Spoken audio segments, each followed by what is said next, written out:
I'm gonna ask him some questions. So, number 1, what is your Harry Potter Patronus? So I was watching some of your other videos, and I heard you ask this question, and I didn't watch the Harry Potter films, and I didn't read the Harry Potter books, but I'm essentially trying to understand that this is basically like, what animal would you be, or Yes. it's an equivalent question. Exactly that. Okay, so if I needed, and I did some Wikipedia Googling as well, so I read up on what a Patronus is. Wow, you are prepared. Yeah, I came here prepared.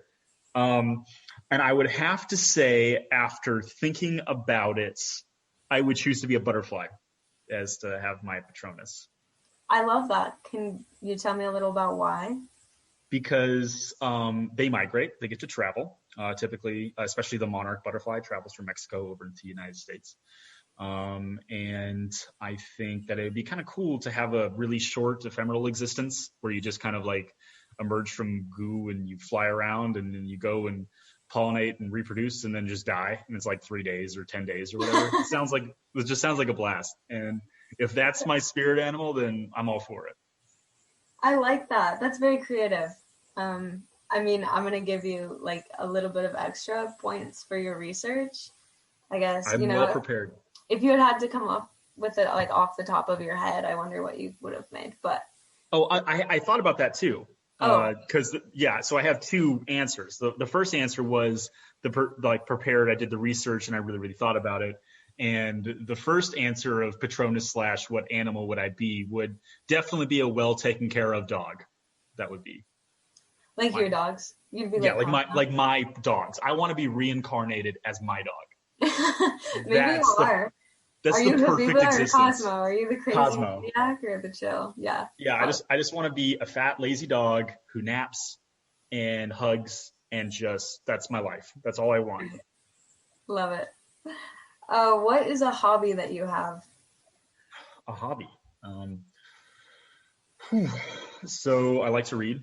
And I think we've had conversations about this prior. I really do enjoy reading, but I would say the thing I enjoy the most is watching and critiquing film. I think that's the most enjoyable hobby that I partake in. And I oftentimes either have strong opinions, clearly. So I either hate a film or I love a film. And I find it very rare that I find a film I'm lukewarm on. So that's always kind of fun to feel hatred or love towards a creation of someone else, that's totally not evil and, malicious in any way. It's I mean, you've ruined a couple films for me, but not evil or malicious in any way.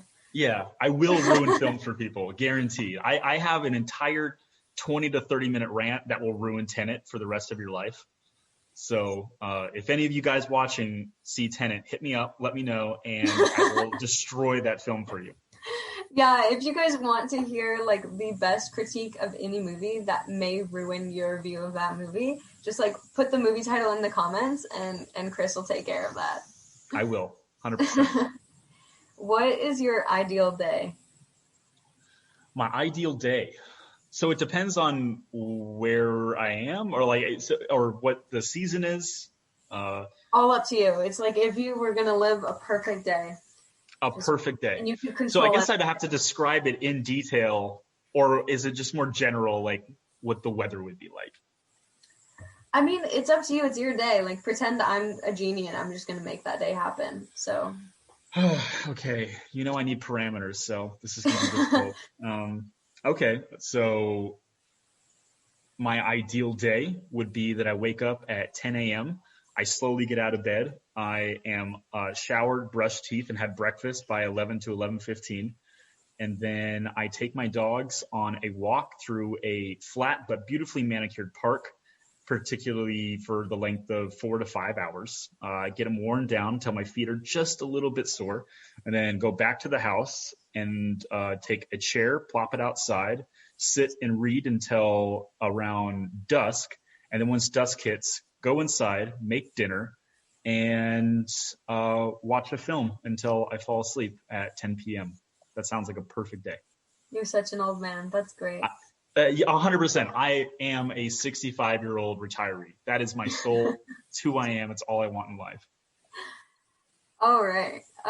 What's a fear that you have that isn't, you know, the utterly terrifying, but Okay, so I've had this question not asked to me by you, but have had it asked to me by other people.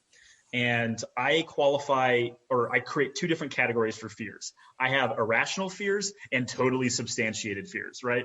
So irrational fear would definitely be snakes. I don't do snakes. I don't like snakes. I've never had a problem with snakes. I've never had a situation in my life where I ran into a bunch of snakes other than, going to a snake farm or something by choice. So yeah. it's kind of like growing up and you think, what's that John Mulaney joke where he's like, I thought quicksand would be a really big deal growing Oh, up. yes. And, it's rarely ever runs into quicksand. And I guess that's how I feel about snakes or reptiles or whatever, anacondas. You're just Just dreading all the the, day. yeah, just I don't know why I hate them. I hate them. I can't stand them. In terms of a completely substantiated fear, I would say failing to live up to my expectations or potential. I feel like that's like the thing that drives me and I think about the most is making sure that every day I'm doing what I can to meet my potential in terms of what I'm able to do as a person. It doesn't necessarily equate potential with product, or potential with whatever you produce, but at least potential in how much I can excel at something that I choose to do. And whether that's watching film or whether that's reading or whether that's attending law school, it all applies, making sure that I'm doing the best that I can at that thing. Yes. I feel like that's so fitting for you with like your photographic memory and your crazy remembrance of every single fact, because I feel like you soak things in like very completely. You're like living in the moment, being present, like I It's don't a know, gift and a curse fullness. Yeah. because it also does not bode well for someone who likes to relax or calm down. And maybe that's why my favorite day is just a day of doing nothing and relaxing, right? Because it's Yeah. a way for me to turn my When did brain that off. happen? Yeah. Yeah. And it'll never happen. It'll be like maybe one day a year I'll get that. Everything else is just a nightmare. One long endless nightmare. Who's a character that you relate to? A character that I relate to, book or film? Book, film, movie, that's the same thing. Series, whatever. Okay. So I think you relate to characters differently based off of how you first interact and perceive them. And so that's why I asked the question of book versus film, because I feel that film is such a visual and auditory based experience. So you would relate to someone based off of how they look, what they say, what the lens of the camera was, or something like that. Basically, does that character in that medium portray the way that you perceive reality, right? And if I were to go from that perspective and say what film character that I feel the most association with, I would say, now that I said all that out loud, I don't know. Okay. Shoot. Man, I don't know. That's a really, really hard question. For book, it's Sydney Especially Carton. because you like know movies and books, so Yeah. you can't There's casually too put much it to with choose us. from. Yeah. For book, it's Sydney Carton from Tale of Two Cities. That's like Okay. the first time I ever read something and I was like, I feel this man's emotion. And part of that's based off of just general, self-hatred, reinforced through years of trauma. And the other part of it is it's a really beautiful story. And obviously we like to think ourselves as heroic or, the hero of our own story. And Yeah. Sydney Carton is basically the manifestation of that literary principle. So Sydney Carton, Tale of Two Cities. And if I'm trying to pick a non-pretentious character that I associate with in film, then it would be has to be non-pretentious, right? So, I have one. I associate closely with Ben Affleck's character as Will Hunting's friend / adopted brother in Good Will Hunting. That character I completely associate with, and I feel every time he's on the screen what he's feeling and how he's thinking and his actions. I feel like he's a character that I remember first watching and going, I get it. That's awesome. I love that you picked a non-main character, not because like, oh, I want to be him, but just because you connected. That's great. What are some pet peeves that you have? Pet peeves. Oh man. So it Well, depends on, definitely. like, again, context is super important. It depends on where we are and what we're doing and who you are, right? So a great example of that would be someone saying irregardless. If you say irregardless and we're at a barbecue outside and you're Joe Schmo the plumber, I really don't care. But if you say irregardless during an oral argument that you're presenting to an appellate court, I care, right? You have to think about the words. It tells me that you're not thinking about it, or you're not processing the information that you should be. So it really depends on context. So that's an example of how a pet peeve of mine would bother me in one place but not another. And yeah, I would say that's important to me, context. But if we're just talking generally, pet peeve, I don't know. I'm kind of a chill guy. I really don't care too much about stuff. I just hate it when you don't think something through. Mm-hmm. I think that's something that's a pet peeve of mine. When I clearly, or actually, this is a great example of this. When someone pawns a quote off as their own thought, and I know the YouTube video they saw that gave them that quote. That's like a huge pet peeve of mine. I cannot stand it when they're like, I think I've said this to you before, but it's when people quote the Neil deGrasse Tyson video when he talks about how we're all stardust and stuff like that, and that was based off of Carl Sagan's The Cosmos. That is just so mind-numbingly infuriating. I mean, you can quote it and then quote what the source that you got it from and say, like, this is how I think about You it. gotta cite But your this, sources, people. yeah. But if they're just like throwing it off to impress a girl or something like that, that's when I just start like rolling my eyes, and I know that you're intellectually lazy, and that bothers me. Mm-hmm. Good one. What is a thing that you say a lot or that you gesture in a way that's super you? Okay, well, as you can tell, I gesticulate, so that's me using my hands, speaking with my hands. But I would definitely say, oh, context is important. Depends on what I'm doing, what I'm saying, and how I'm thinking.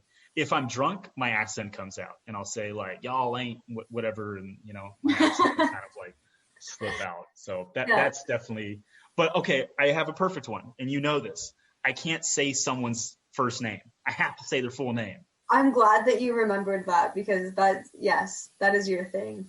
That is my You any story. introduce I will people as tell. their first and last name, even if Yeah, they're like just one snippet of a really long story. yeah. I Yeah. have to say their full name, and I don't know why I do it. I don't know where it comes from. Maybe it's like if I'm psychoanalyzing it, it's trying to like pay respect to them in a way, like hey, I remembered your full name, so you're important to me. Mm-hmm. So maybe it's more of a personal thing that I do for myself and not for anyone else when I'm telling a story like that. But yeah, saying someone's full name in a story, even when you have zero context of who that person is and how they're operating in the story that I'm telling, Yes, that's your thing for sure. that is my thing. What's an unpopular opinion you have? I have a lot of unpopular opinions. An unpopular opinion that I have in terms of ones that matter and ones that don't, right? So substantial ones and insubstantial. An insubstantial opinion that I have is Velveeta mac and cheese is the best mac and cheese. It's just, it's not even, I know people rely on Kraft or Yeah, I I'm a get it. cat girl. Yeah, I get it, but there's just something that's so beautiful about squeezing that plastic cheese that's probably melted umbrella plastic just straight into the bowl and having zero time for it to mix and just getting these really large like plastic cheese chunks. It's delicious. I love it. It's great. And anyone who doesn't like it is wrong. So that would be my insubstantial, unpopular opinion. Uh-huh. And then also, it also depends on who you're talking to and the context of what you're talking about it. So in terms of substantial, unpopular opinion, I would say that I'm not sure if this is unpopular, but maybe it's just not mainstream or it's not widely. Maybe it is. I don't know. It just depends on who you're talking to.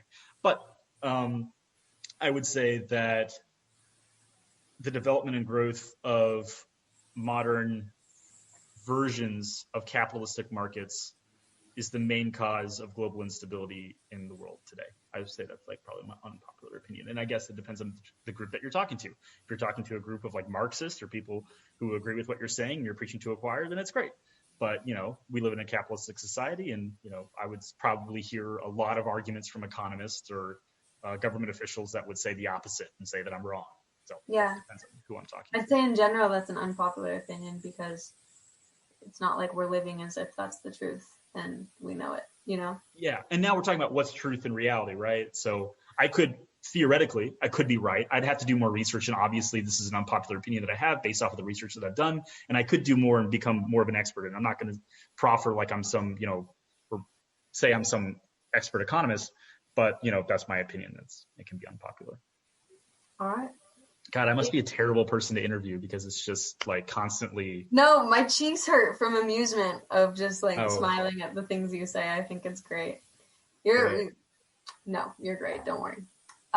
If you could be reborn as absolutely anything, you've probably seen this on the interviews, but like, an idea, a concept, a thing, animal. Oh, okay. What would you want to be reborn as? Anything, and it could be an idea or a concept. So I could be reborn It could be a as word, love. it could be a book. Yes, anything you want. Conceptual. I would like to be reborn. I would like to reborn as the dimension of time. I think that would be cool. To look at the world in a non-linear fashion. I think that would be interesting. Everyone would always hate you a little bit. But Yeah. they also always want more of you, so. Yeah, I guess. I don't know, but when I say the dimension of time, I don't mean literally time as a construct that we've created, right? I don't mean it as like a clock. I mean it in the sense of there's a great movie, highly recommend to anyone. I think it's criminally underrated. Is Interstellar by Christopher Nolan. Came out like 2014. Mm-hmm. I actually remember, it was 2014, November 9th. I don't know why I remember that, but it came out November 9th, 2014. I'm pretty sure. Or no, not November 9th. It was the first week of November because I had just seen it when I graduated the Defense Language Institute. So anyways, at the end of the film, they're they've entered into the black hole and they are interacting with time physically. So instead of having time as this linear construct, it's like a library, and you can go and you can select and pluck on the string of time and affect it in a way. And it's seen through a much more physical, I guess you could say, like higher dimension construct. And I think that would be kind of cool to look at time as something that's non-linear, and instead it's more of like a whole. I don't know. I can't even describe it. It would be cool to. Yeah, I'm having a hard time. I'm gonna have to watch that movie again because I can't. It's a great movie, and maybe I'm butchering it, and maybe I'm not explaining my thought well. Out of the box. Well, because a great example of this is, I guess, because when you're talking about time, you're really talking about distance too, because we have our I think it's like 14.6 billion light years is our horizon on the universe. That we can see, but at any point it would also be 14.6 billion. So if I were to travel 14.6 billion light years, it would be 14.6 billion light years from that point would be my horizon. And so it's this ever massive expansing universe, and that would be cool to like see time in that way, to see what 14.6 billion years of light looks like. I don't know. I'm just like galaxy braining this shit, and I probably am ruining it. And some physicist is going to watch this and be like, this guy's a moron. But it's my thoughts, and I'm not saying they're correct, but it would be cool to experience time in a nonlinear fashion. I guess that's what I'm saying. They're good. All right, last question. What is your favorite thing about yourself? Oh, I knew that question was coming. I'm wildly unprepared for it. I would definitely say that the thing I like most about myself, personality trait wise, not physically, would be, I think I'm pretty empathetic. I put myself in the positions of others, and I modify my opinions and my actions based off of those thoughts. And I'm not saying I'm perfect. I'm not saying I'm always the most empathetic person, but I make a concerted effort to try and empathize with the positions of others. And sometimes it can be warring because once you empathize with their position, you realize it ruins your own, or it like makes you sad because you're part of that experience or part of that pain or part of that disappointment. And so there are often times where I'll find myself in positions where I know what the right thing to do is, but I don't want to do it, but I'll have to do it anyways because it's just the right thing to do. And I guess we're talking about integrity and a couple of other things, everything touches themselves. So I would definitely say that empathy, I think I'm a pretty empathetic person. Mm-hmm. I'd agree. Not that it matters, but I agree. I mean, I could be wrong, so. Well, it doesn't matter, right or wrong. You gotta have a favorite thing, and that's a good one to pick. Anything else you want to say to the people of YouTube? I have no idea what I am. I don't know what this typology stuff is. I've done some bare minimum superficial research on it, so I would not ask me about any of this stuff, but I support people that are doing that type of research, and I think that there's benefit, and maybe it could benefit somebody else. Who knows? Super cool. Thanks for letting me interview you. Thanks for interviewing me, and stay safe and be COVID free. Back at ya.